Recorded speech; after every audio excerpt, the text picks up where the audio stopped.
Flight journey ఉందంటేనే మనకి చాలా హడావిడి ఉంటుంది అండ్ ఏమేమి తీసుకొని వెళ్ళాలి అదో పెద్ద టాస్క్ లా ఫీల్ అవుతూ ఉంటాం. సో మనం ఫ్లైట్ జర్నీ చేయాలి అంటే కంపల్సరీగా మన దగ్గర ఉండాల్సిన థింగ్స్ ఏంటి? బోర్డింగ్ పాస్, ఇంకోటి వచ్చేసి గవర్నమెంట్ ఐడి ప్రూఫ్. ఇక్కడ మిషన్స్ కనపడుతున్నాయి కదా, ఇవి వచ్చేసి మనం బోర్డింగ్ పాస్ ప్రింట్ చేసుకోవచ్చు అనమాట. ఇక్కడ ఇంకొక మెథడ్ ఉంది, అదే మనకి ఇండియన్ గవర్నమెంట్ అయితే మనకి ఇంట్రడ్యూస్ చేసింది కొత్తగా.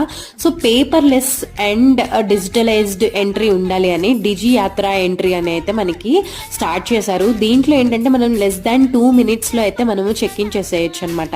టోటల్ 3 సెక్యూరిటీ చెక్స్ అయితే మనకు ఉంటాయి ఫ్లైట్ ఎక్కే ముందర. సో మనం కనుక ఈ డిజి యాత్రలో మనము రిజిస్టర్ అయి ఉంటే సో ఈ 3 gates దగ్గర మనము 2 minutes లో అయితే మనము సెక్యూరిటీ చెక్ అనేది పాస్ అయిపోవచ్చు అనమాట. లేదా క్యూలలో నుంచొని టైం అంతా వేస్ట్ చేసుకోవాలి. అలా మనం చాలా టైం అయితే సేవ్ చేసుకోవచ్చు. డిజి యాత్ర యాప్ లో మనం ఎలా రిజిస్ట్రేషన్ చేసుకోవాలి అండ్ అక్కడ ఎలా యాక్సెస్ అవ్వాలి అనే దాని మీద నేను డీటెయిల్ వీడియో అయితే చేశాను.